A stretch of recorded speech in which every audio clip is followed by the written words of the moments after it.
So today we're going to be talking about sacred wealth, okay? Aligning spiritual leadership with financial power, okay? Who else but Katya to deliver this message for us today? Um, Please introduce yourself, Katya. Yes, hello to all. Although I just don't know a lot of people here, but thank you, Margaret, for having me here. Enjoyed your lives and talking a little about finances and spirituality and how this can come together.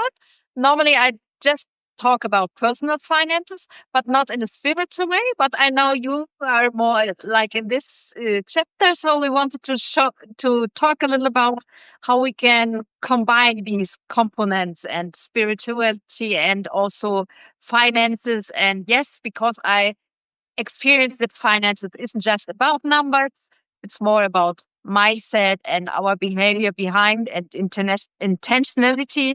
And so, yes, it's a great topic to join here with Margaret. And I'm glad to be here. Absolutely. Yes. Katya and I, we have alliances, obviously. Okay. Yeah. So I met Katya through Veronica. Okay. So we're both founding members of Veronica's group, and I just wanted to give a shout out to Veronica, who is one of my mentors. And I wouldn't be here today if it wasn't for her, helping Mm. me out as much as she has. And so now, sacred wealth is not simply about money; it's about meaning. Okay, it's about recognizing that financial power and spiritual purpose are not opposites, but they're partners. Okay. And we need to understand that the true leadership emerges when we align what we earn with what we embody. Okay.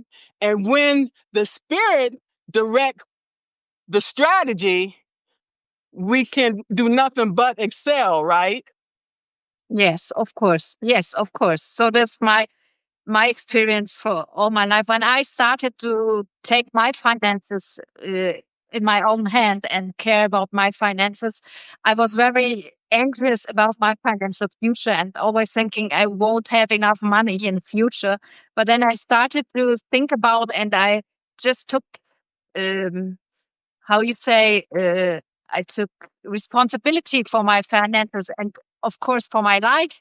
I recognize that it is the easiest way to get a better financial life is to align your life with your finances. So it means if you live the life you really want to live, so it gets much easier to align your life with your finances and you start being more intentional and mindful with your money when your life is intentional too. So that's my experience, and that's what I also teach to my students and to my community, so that everything starts within yourself, and then the numbers will are important, but they are not all to focus on. So first, it's to focus on yourself and what you really want to live by. So I think That's you're right. yes. Thank you for saying that. Now tell us how your values play a part in all of that. So, for instance, if my value is to um, on spending. Let's break it down to spending. When I do my budget plan and when I think about how I want to spend my money, which is the first intention I do at the one of every month. So I think, what do I like spending money for? And I think I want to separate this now from the things I have to pay for. So for the living costs, I have to pay for, of course, but I also recognize this paying for energy, for the electricity, for water supply, anything you get is also something you can like, because hey, we switch on the lights and we have electricity, we have lights, we open the the water and the water comes out. So we can live with these supplies. So it's important to also embrace and be and appreciate that what we have. On the other side, I have in spendings I can make intentionally. I can say yes or no to. And if I like, I especially like doing experiences like traveling or meeting people or learning to know new people. So for me, this is something I like to spend money on. So I don't put much money in clothes or other things or material stuff because I like traveling. I like it minimalistic. I want to go to every place. So I have a small baggage and then I say, yes, I just need this small baggage. And but for traveling, especially or for experience, I like to pay money for, and that's what you start aligning your money on, your life on. So if you look at your values, what you're valuing, what your priorities are, then also your spending will align with this is my. So I think that's the easiest point, or the easiest point to start with before you focus on the numbers. Yeah, all of that is well and fine, but we also have to understand our triggers and patterns, okay? Um, and sometimes these things will impact what we spend our money on as well. Yes. You want to talk about that? Of course, we all are triggered. We are human beings. We are triggered by emotions or thoughts we have, and then feelings we got because of these thoughts we have. And yes, of course, you can be triggered from special things. But I I learned that I can also train this. Like, say you have the bad emotion because of something happened on your job, maybe something happens all the time, and then you want to spend some money, you scroll through your phone, and then you want to spend some money to feel good. That's quite normal. It's like emotional eating. It's the same trigger.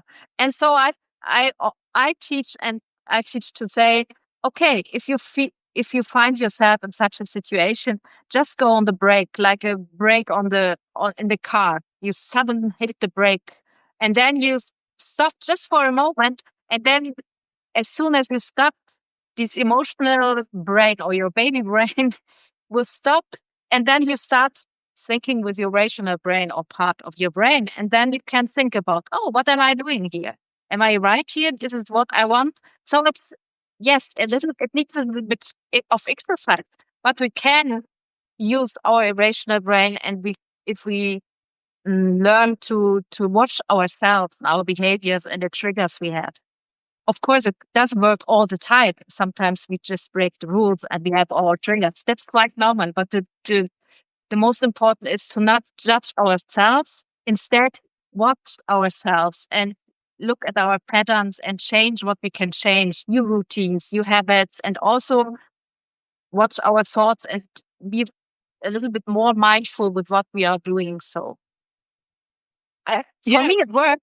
So I do this, and sometimes see myself in a shop, and then I want to buy something, and then I do the stop, and then yes, okay, it works. Not all the time, but most of the time. Yeah, that comes through awareness, as we know. Cool. Knowing ourselves, knowing our triggers, knowing because sometimes I can go through a donut shop and it won't even bother me. Okay. If I'm stressed out, if I'm going through some kind of depression thing going on, if I go into that donut shop, I might get one of those donuts. It will make me feel better initially, okay? Because, we're all into instant gratification. But after you eat the donuts, then you start feeling like crap, like, oh, I shouldn't have ate that. You know what I'm saying? Oh, I didn't really want that. I just wanted something because I have no control over nothing else that's happening in my life. But I have control whether I buy that donut, okay? So that's the way people look at it. Yeah, like I said, instant gratification, but after the aftermath, it's like, oh no, I shouldn't have did that. Should have ate an apple instead. The apple is not as tasty, okay? Because it's something that it's like forbidden fruit. The forbidden fruit is the one that you desire the most, not something that's like piece of bread or something like that. You see what I'm saying? So there's a link between upbringing and financial power. Okay, I'm gonna give you an example. Okay, Mhm. um, your childhood writes it's the first draft of our whole story because we are being molded and shaped from the womb. Okay, and all the things that our mother goes through while she's in the womb, okay? And then even after that, we are a part of each other, okay? So it's going to automatically impact us as well, okay? You don't realize that at the time, but once you become an adult and then you like you have this player and you start rewinding all of this and you like, all this stuff came up that you start remembering. Okay. It's like, for example, my father, Baptist minister, you know, he abused me and my stepmother. He used to beat us on a regular basis when, I don't know what was going on in his head. But anyway, what he told my mother, okay, he had all the money. And he used it to manipulate and control not only my stepmother, me, and everybody else as well. Because he told her, oh, for your birthday, I'm going to buy you a refrigerator. I'm like, what the fuck? What? That is not a gift. That is something for the household. Okay? So what made you think that's a gift? And she's supposed to be grateful for that? Okay? Then he will come home sometime. I don't know what happened to him. He would just come, open the refrigerator, just throw shit on the floor, say, you need to clean this out. I don't know what you're doing here all day. I'm like, okay, let me go somewhere. I don't know what's going on with him. So his thing is he's controlling the money. And then he told me one time, okay, this more than one time. He said, I asked him for $20. I didn't forgot what I asked him for. He's like, remember you did this thing 2 months ago and I told you not to do it. Forgot what the hell he was talking about. He said, no, I'm not going to give you the $20. Okay. So I would have to beg him for anything. Okay. Beg him. Just basically just get on the ground, just beg him for it. And he would, no, I'm not going to do that. Okay. So I would have to do this for a period of time. Okay. So you use that to manipulate people. Okay. And then he's the minister of the church.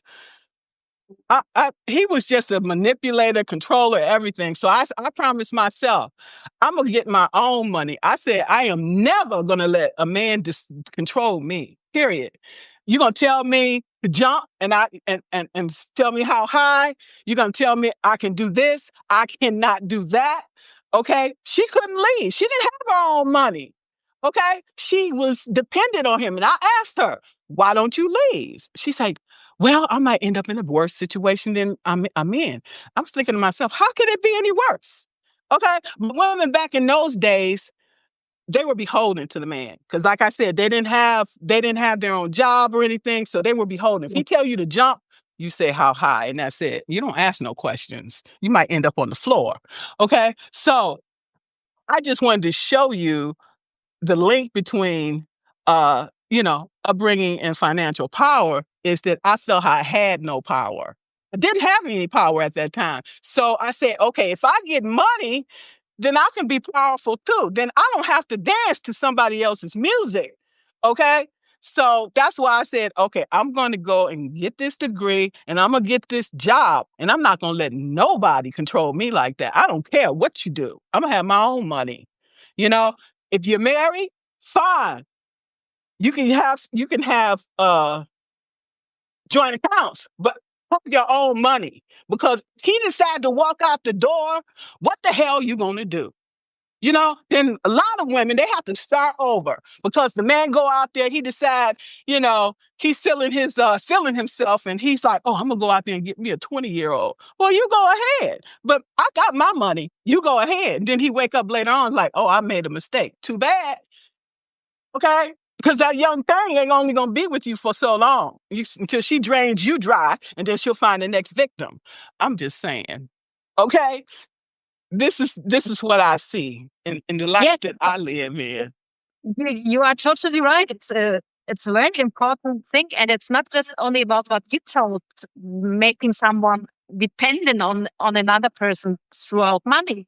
It's also it's important for every woman to care for her finances too, because it's not, you can't live in a partnership and you can have a good partnership, but still you should care for the money too. So if you do it with your partner, although it doesn't matter, but I think every part of a partnership, or if you live alone, should take care of finances, and nobody should leave the finances just to one person. And so it's important that also women learn more about finances, and that they do something for their finances, or at least to do it with their partner together. I think it's best to do it together if you're in partnership. But yes, women And should care for their finances too. And yes, I saw it in my own family. So my before my mother, my for for a certain time, my father lived abroad, and my mother was alone at home, a working mom with 4 children, and took care for everything, for our children, for the money, for everything. But then later, then after the hit of the Berlin Wall, I was grown in East Germany.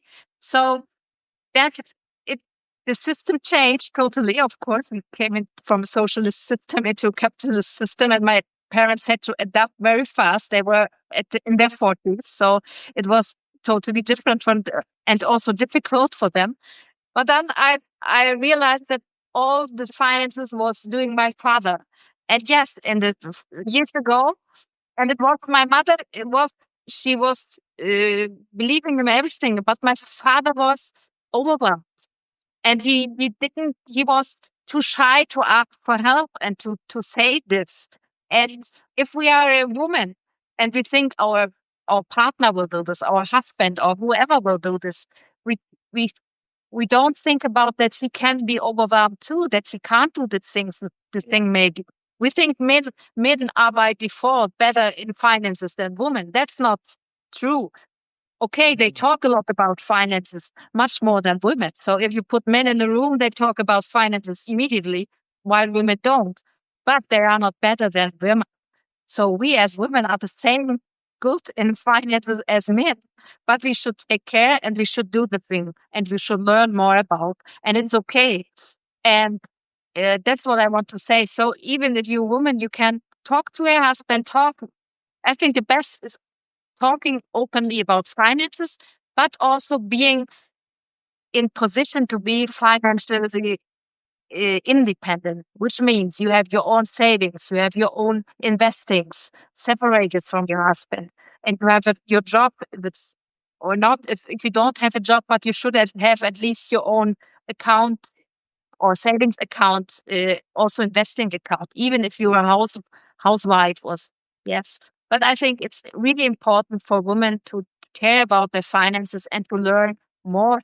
And I can say it's not difficult and it makes fun. absolutely. And the other thing is, say, for example, you married into a contentious family, for example, okay? And that husband dies, okay, suddenly. And that family is going to be contentious. They don't want you to have nothing, okay? So you need to have safeguards in place before you get into these marriages, whatever, for whatever reason. Protect yourself and your self interest, because families get into these court cases and then you end up with nothing. They want to put you out the house and all of these things. So you need, I don't care how good this, whatever it is, okay, take care of yourself, okay? It ain't that good, because if he died, Yes. then what you got? And, You ain't got nothing. and, that- and to mention this, take care of yourself and protect yourself. It's not selfish. It's not selfish. So no woman should think that she's selfish if she protects herself and thinks about herself. No, it's important. It's something crucial, because if you are in a bad position and if you don't have the money, you can't help you can't help nobody, any other person. So it's important to be first in a good situation, even also financially, and then you can give and you can care about others. But first, you should care about yourself, also financially, and it's not selfish, because it's often a fall by women to think it's selfish to take care for themselves. No, it isn't. Absolutely not. Yeah, because I've seen situations where the husband might be the, you might be almost bankrupt. He might have a sexual addiction. He might have a drinking addiction. He might have anything. And gambling addiction, you don't even know about it. And then you come to find out you're getting all these shut-off notices, and they say, oh, by the way, we're getting ready to put you out because the mortgage hasn't been paid. Your husband hasn't paid this in years or whatever. So we need to understand what's going on. Don't put all your faith in these person. It's like, oh, well, they took care of everything. Come to find out they ain't did nothing. And you're going to get ready to lose your house and everything else. Pay attention to the signs. When your body is telling you something is wrong, you pay attention, you listen, you watch. Okay? Of course, absolutely. Yes, yes, yes. You should always pay attention. And the best is to always talk open about the things, to openly talk about the things, not with judgment to the other person, not with judgment to your partner or something else, but with openness and asking and what's going on, and never stop asking. So please do it together and don't leave someone alone with the finances. So it's my opinion. I always was.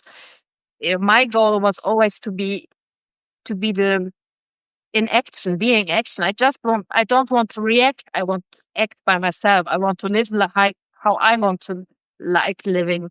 And so the best is to be in an acting position than a reacting position. And that And the comes with same taking control. Same thing for men, okay? The woman might be in control of the finances. You better ask what's going on, because that money is part of yours. Say, for example, you decide that you need to know what the divorce laws is in your state up front, not just for your own edification, because then you might find out, oh, well, if you do this, then you're not entitled to that. You need to know all the laws and regulations to protect yourself. If you don't, then you might end up high and dry. Period. It's a lot of people out there running scams. You know what I'm saying? It's so you got to protect yourself at all costs. Okay. Yes, of course. Or if you don't know all the laws, then please look out for help, because there are people out there who know the laws and who will help you. So you don't need to know everything, because it's really difficult to know everything and every law. But it's important to have a solid basis and a solid knowledgement to know about finances and to know what's going on. And if you have a certain problem, then please look out for help. I think there are enough people out there who are willing to help you, them who are trained Yes, for that. because if somebody can't answer a simple question about that, then that raises a red flag, and I would be getting out of that relationship. If I can't answer you a question about finances without you going off, baby, please. Okay? That's not the relationship you want to be in. Yes.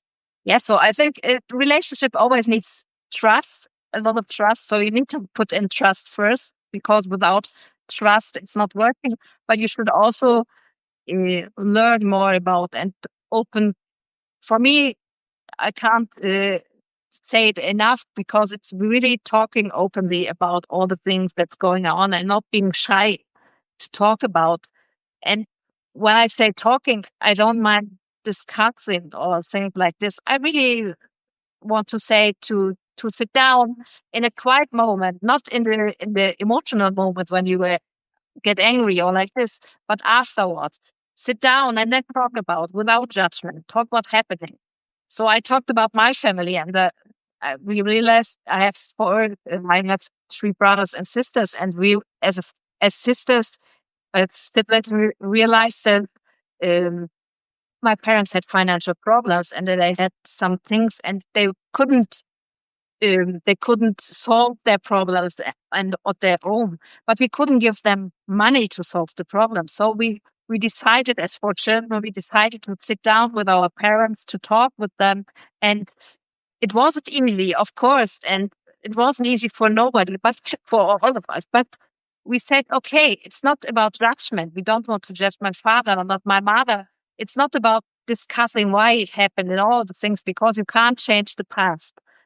But what we could do was to, okay, what's the situation? What are the next steps? What can we do to help you? How can we help you? What can we take over to help you? Not in the money, in the in the monetary part, but with so I called some lenders and called them for giving us another rate to pay. So things we can all do, and for new contracts and things my father and my parents were overwhelmed.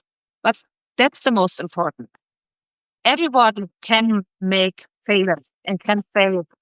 And the most important is to not judge them and why they failed and what happened, and not trying to change the past, but learning from that failure, sit down and then look and what's the problem? How can we solve? What are the next steps? I think to focus always on a solution is better than complaining and blaming and crying and judging. It will never help and it won't solve the problem. So look out for solutions, sit down, talk quietly, look what you can do. And that's the best for me, that what I experienced, and it's the best to really live together, also financially, and care about finances together and help others if they need. I'm glad you mentioned that because looking back at my dad and my stepmom, we had to put her in in-home hospice, okay? Because she had pancreatic cancer. It was just better to let her die at home rather than in a hospital. So once she died, then my father died within 6 months after she passed away. They was together over 40, close to 50 years, to be with the devil of all things. But anyway, what I wanted to say is that as our parents and as we get older, we need to put safeguards in place because I had to work, okay? My father expected me to come home and cook a home cooked meal for him, okay? That my mother cooked all day. I don't have that time. I had a job, okay? I brought him some Kentucky Fried Chicken and he got upset. He's like, I don't want this. I'm like, I don't know what to tell you then because that's all you're going to get, okay? So what I'm trying to say is people took advantage of my father when I was gone, okay? The day I don't know what happened, I got a call from somebody said your father's dead, okay? I'm like, okay, I went over there. He had a gun, okay? Somebody took the gun. They took his wallet. It was no money in it, okay? People have been taking advantage of him all that time. So what I'm saying is the older we get, the more susceptible we come to getting scammed by even our own family. Okay. It was a family member that had the key to the house. Okay. It's the people that's closest to you is the ones that you got to watch. Okay. They the ones who rip you off first. And then the other people come like, damn, ain't nothing left because your family done took everything. Okay. I didn't even get nothing. By the time I got there, uh, the whatever you call it, the coroner had already gone. Okay. So okay. They couldn't whatever they couldn't get while he was alive, they took him when he was dead. So that just goes to show you that you can't trust nobody, not even your own family. So you got to put these safeguards in place. I would tell people, plan your own funeral, okay? However you want it, because I know somebody. They said they wanted to be buried. Okay? The daughter, she decided to cremate her mother and took the proceeds and put it in her pocket. You can't trust nobody. So put your own safeguards in place. You can't trust nobody. Okay? And that's including how you want to be buried, whether you want to be cremated or whatever. Because like people from my family, I talked to my daughter about it. She don't want to talk about death. You don't have to talk about it because it's going to happen. It's inevitable. So we might as well talk about it while I have my faculties where I can tell you where the insurance policy is, where this is and that is. She don't want to know. Okay, so how the hell she going to know when I'm dead? Because she's not computer literate. Okay, so I don't know. She'll figure it out. So what I think I need to do is put all this estate planning in place myself. Okay. You tell a person to do something and they look at you like you're crazy. Okay. You will have to put these things in place for yourself. Okay. Because I might not even be here. Okay. To bury you. I paid your insurance policy. So if you die, I can at least bury you. Hopefully it's enough to bury you. If not, I'll just cremate you. Okay? It is what it is, you know? So we need to think about all these things as well. Wouldn't you agree? Yes, of course, we should never leave our financial responsibility to other people. So, for I have to take care for my own finances. I have to take care for everything I do. So, uh, I can't rely on other people just that they take care for me. So it's not possible. So I always have to take care for my own finances and everything around for myself, or at least for my family, so my husband and me. So we are doing the things together. So of course, it's our priority or responsibility. That's good because even I'm not Catholic, but I think they like give you your last rites if you're getting ready to die or whatever, and then you have to decide all of these things. But they want to know in advance. So if you incapacitated, what you decide to do, and then sometimes it's like the family will say, "Well, how long do they have?" Because as long as those machines is ticking, the tax register is also going up. Okay. So when do you decide, okay, we're going to pull the plug, okay, because it's nothing left here? Or are we going to keep the person on life support? And these are things that we need to take in consideration while we are in good health, not let somebody else to decide, okay, for you. Yes, That's of my course. that's my And thought. it takes, Okay. and it takes talking up front also, talking to your children and talking about all these things. And I think I can't tell it often again, because talking is everything, and we should talk more and we should listen more. So please talk to each other. Please listen to each other. Listen, talking without judgment, blaming, complaining, everything. Listen quietly and then answer and then talk. And I think that's the most important, and do it always and upfront, because after you can't do it. So it's the best to not to have no problems, but to have less problems. So it's talking. So then you can clean all the misunderstandings, because often we have thoughts about things people could do, could think, and so many chatter in our head, but we don't talk to the people actually. We just think what they could tell, and then we think we don't talk to them. But you don't know. Hey, you don't know until you ask the person in real. So please talk about the things. And yes, of course, even if you don't like the answer, but that's life. Hey, that's life. And if you don't like the answer and the other side is honest to you, so that's the best. So if they answer honestly, please accept it. Accept it. That's their fault. That's your fault. It's not about you. It's just listening and talking to each other. I couldn't agree more, but I would prefer to have it on paper because I'm telling you, people Yeah, of course. change when you're going Yeah, for through, some things you you know. should have on paper, of course. Yes. Yeah. Yes. Important things that should be on paper. That's not. I don't want to separate this. No, that's extra. That's another point. But of course, I think a lot of things we can also. I think especially in the finances, sometimes maybe your husband spent some money you didn't like, but if you don't talk about these things openly, so then you get anger and thoughts inside your head. They are useless because you don't know what your husband has done. So please talk to him without judgment. That's just a simple example. Of course, other things should be on paper. That's more important. Yes. Because if you don't, you see this resentment is building up, building up, building up, building up. And that's why eventually you explode and say, what are you doing with the money? Okay. Period. What are you doing? I see you over here. So what are you doing?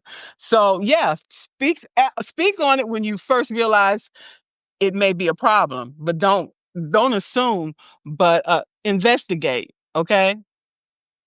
Do your own investigation and see, because sometimes people will lie to you because they don't want to tell you the truth. Okay. Maybe they being extorted. Okay. Maybe they be, a blackmail, whatever. So you need to find out what's going on and protect yourself and save yourself before it's too late.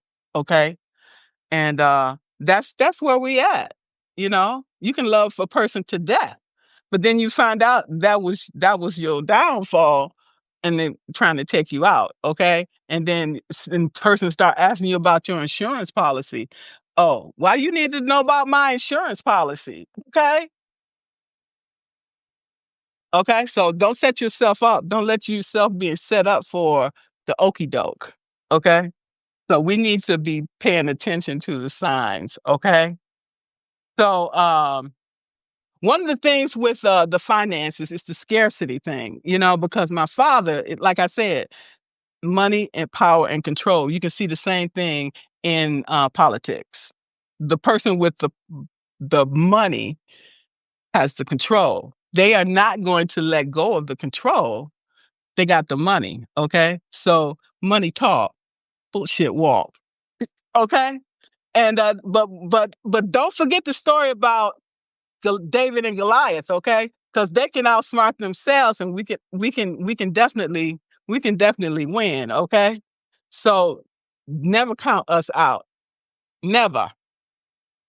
Okay, Of course. because exactly. So the socioeconomic roots and the scarcity impact on finances. You want to talk about that?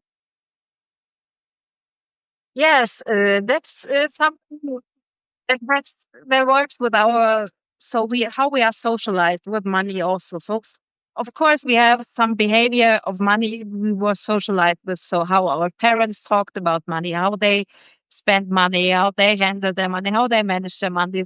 Not only our parents, grandparents, family, and also our friends and people we meet throughout our whole lives. So this all becomes impact to our financial behavior. And but it, but what I like to say is that this is something that is not in our DNA. So everything we do with money is not in our DNA. It doesn't mean you are born with a special finance gene or like this. No, you can learn everything and you can rechange and you can change your story with money. You can change your behavior with money. You can change all your habits with money. But all starts with your with your mind and the first steps that you say, yes, I take responsibility for my finances and I do something. I learn something and I take care for my money. So it all starts with this initial first step that you're aware that money is something you can take care for. It's the same as you brush your teeth, the same you can take care for your finances. It's not something separate of your life because your whole life uh, has an impact on your financial life. So how you eat, how you trade, everything you do in your life is always something to do with money. So that's why it's important to care about your money and to take it in your life as something very normal. So and you can learn to change your behavior with money, your money management. I think it's everything you can learn. It's nothing in your DNA. Even even if your parents have been uh, uh, bankrupt or something like this, if they haven't money or had a lot of debt or like this, that's your parents' story, but not yours. So you can change it. I love that. I love that. Okay. We need to understand that we are not our parents. Okay. We are a better version. Okay. They did the best that they could at that time for what they knew. Okay. So we give them the credits that they're due. So Yes, of course, talk to not us. about helping them. No, no, no, no. But I can't. If I say I'm not good with money because my parents haven't been good, then I give the power to my parents. Then I give. Right. But if I say, okay, I at the moment I'm not good with money, but I can learn to be good with money, then I'm taking the power back and I get in control of myself. And that's the best, I think. If I always blame my parents, then I will never get the power. Then I give them to them and I can't do anything. So, but if I say, yes, I'm not good, but I can learn it, then I get my power back and can take the next step to learn more and to become better financially. I love that. Yes, absolutely. Now tell us about the sacred alignment uh with the spirit meeting strategy, financial strategy here. Talk to me With the about what? that. How we can use how the spirit helps us to become financially whole, solvent. How can we utilize the spirit for that?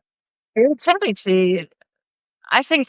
there's a different definition for everyone what they mean with spirituality. But I think the best is that if you take spirituality as your personal mind, as your soul, then I think if you really start living the life you want and you decide how you want to live, what your values are, what your priorities are, what your goals are, then you can also start taking over financial control. And then you know what you will do financially to live this type of life.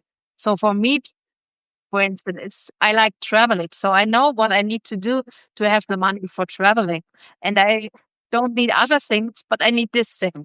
So it's easy. So if you want to have a family, if you want to build a house, then you know exactly what you will do. If this is the life you really want, and not just a dream of another, it should be your really. If it's your life, if it's your priority, your value, please do it and start living the life you want, and then your finances will align with this.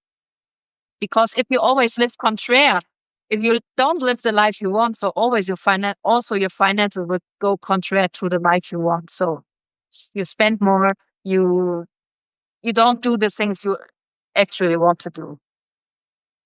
So you do the things that fill you up, and the other things that don't, you just leave them over there, knowing that they're not going to contribute to your overall goal. Of course, it's my life. So why should I do things? So if I don't like shopping. So why should I go shopping and shop clothes I don't want or need and can't put in my small bag when I want to travel? So why should I do this? No, what I like is when we travel and my husband is taking a lot of pictures, and after some trip, or we sit, have breakfast together, and then we have our iPad, and there's the slideshow running with the photographs. And then we look, oh, hey, do you remember when you did this? Do you remember when we did this? And all the experience come again and again. That's something nobody can't take you. So they can steal all my clothes, they can steal my money, but they can't steal my experience, all that's my head. So they can't take it. I love that. I truly love that. Now, some of the principles of spiritual wealth would be like purpose before profit.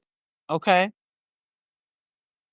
Of course, stewardship over we need ownership. money. Okay. So I don't, we all need money to live. So it's not about that we don't need money, but we needed money and we all want to earn money. And that's wonderful. And we can earn the money. But also we should be intentional in what want to spend it. So if you like to spend the money for clothes, please do it. Please do it. No judgment here. You don't need to live like me, but do it because you want it, not when you feel good and not to feel good. You understand the difference? I spend money because I feel good, not to feel good. So I don't use money as a replacement for becoming happy. So It doesn't work. I can I tell feel you that good and I'm because spending money. And that's a difference, maybe. That's spirituality you can use. you are right. Because I had a shopping addiction. Okay, flat out. So once I buy it, then the high was over. You know what I'm saying? Then keep searching. It's like a drug, any addiction. You keep searching for the next high, you know, and it's like a bottomless That's pit. the next step. And Of course, it can happen. gambling Yes, and everything else. Yeah, but if you we learn have. how to feel happy, become happy, and or to feel good. I don't like happy because we are not happy all the time. So No, that's a lie. We can't be happy all the time. So that's no. not the goal.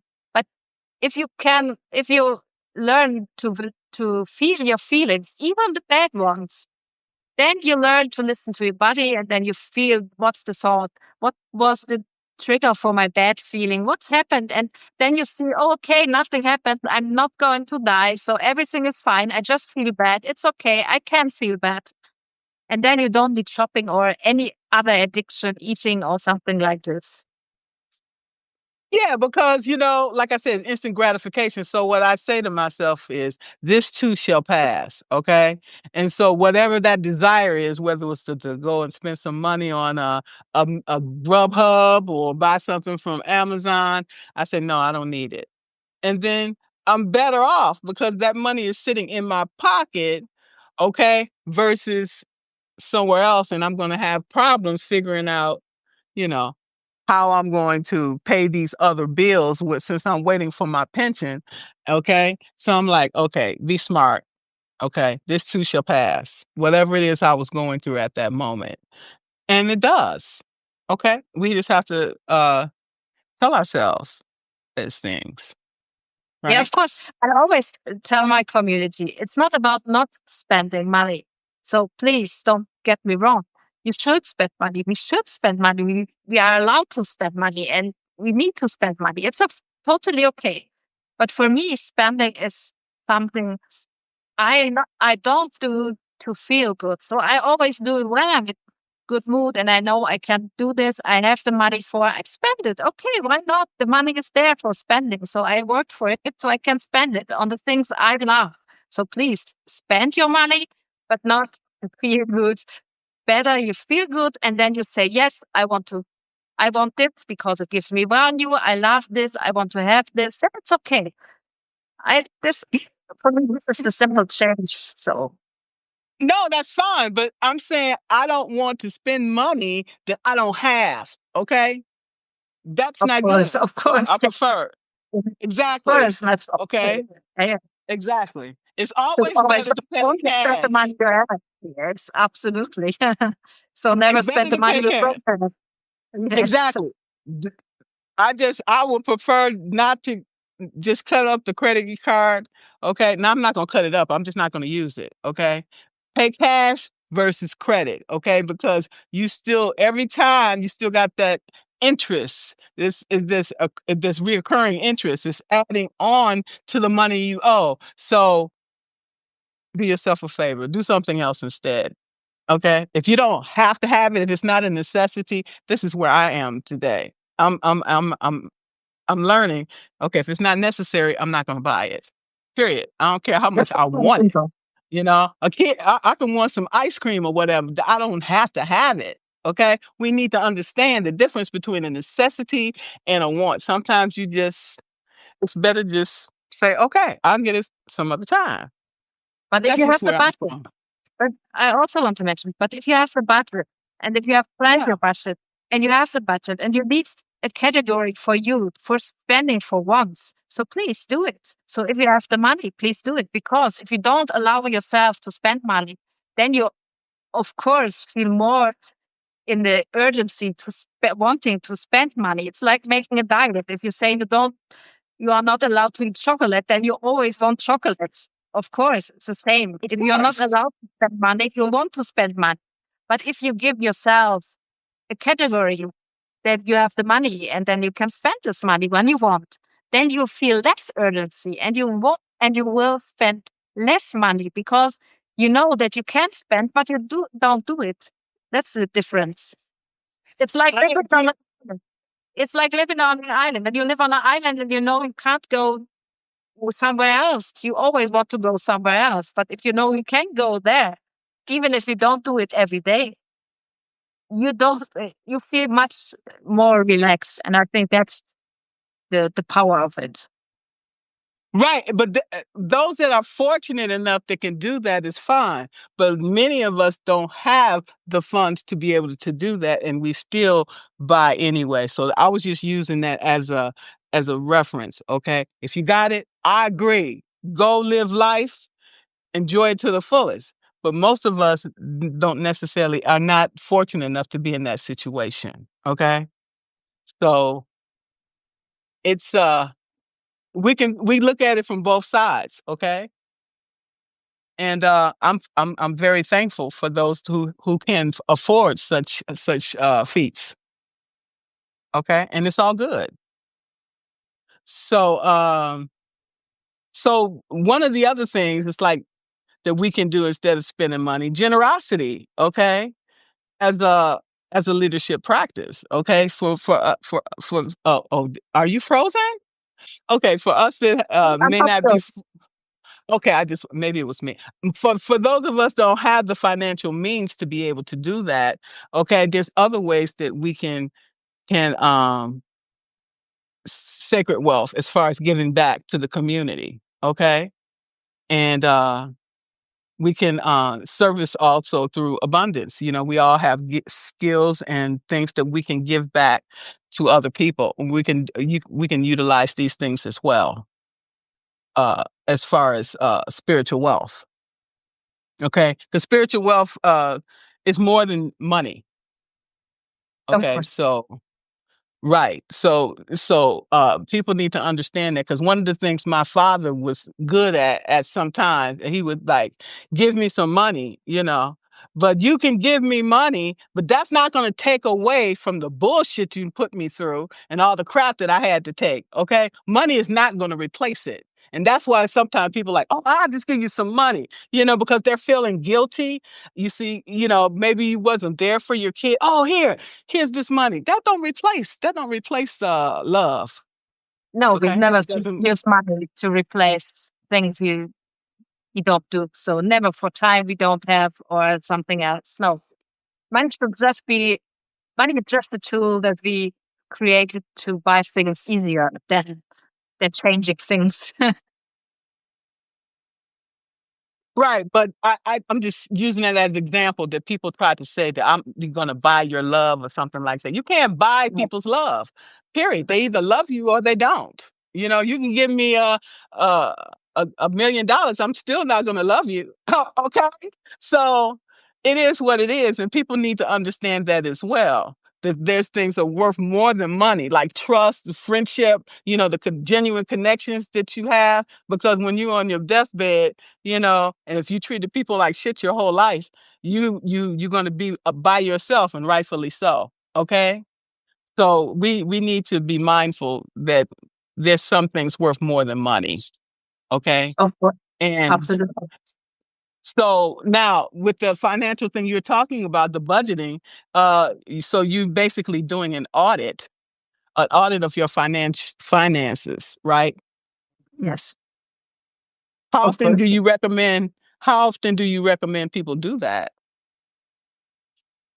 I budget every month, so this means I create a budget at the first of the month, and then I close it at the end of the month, and then I create a new budget, and then then I calculate our net worth, and yes, that's so just a habit I do every month, and yeah, that's it. So it's not much, and yes, I track my spending, so all the expenses I track, but just simple and not in too many categories, just raw categories, but just to have some control. And once a week, I sit down and write them all in, put them all into my budget planner.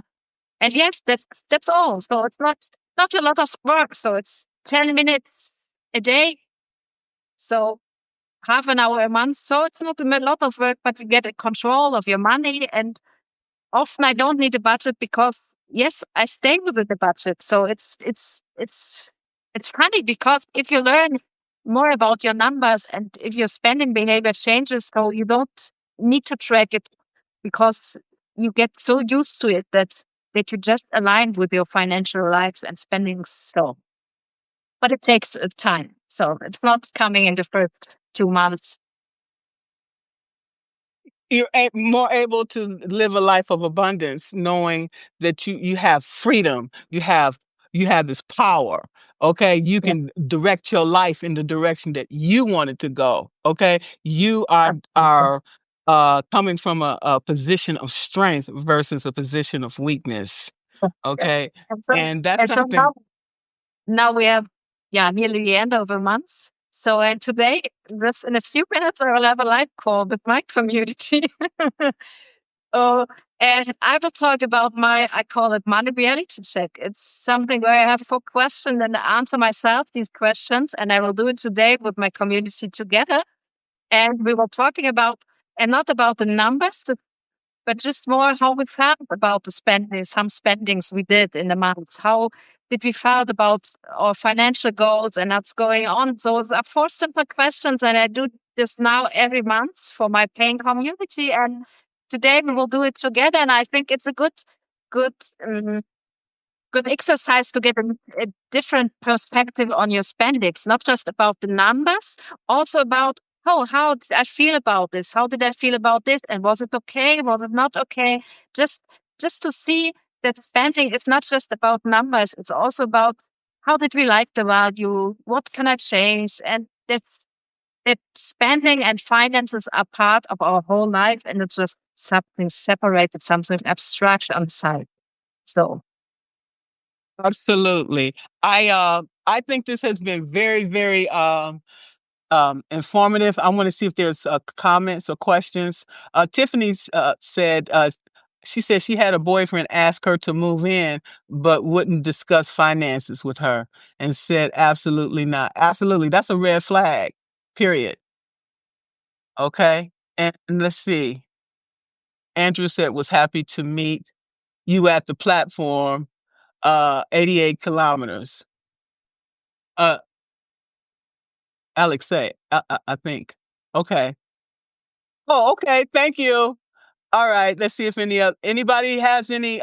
Juliana said this is really uh, a a lot of us. Yeah, I know it's me too. And that's why it's so important to talk about these finances as we get older, because we need to protect ourselves. Okay. If I had known I was going to be retiring this year, I would have made better plans like 5 or 10 years before, okay, to plan for this. But it was unexpected. That's the reason why we need to start looking at these things now. Okay. And While the we're in. earlier, and the earlier you can start.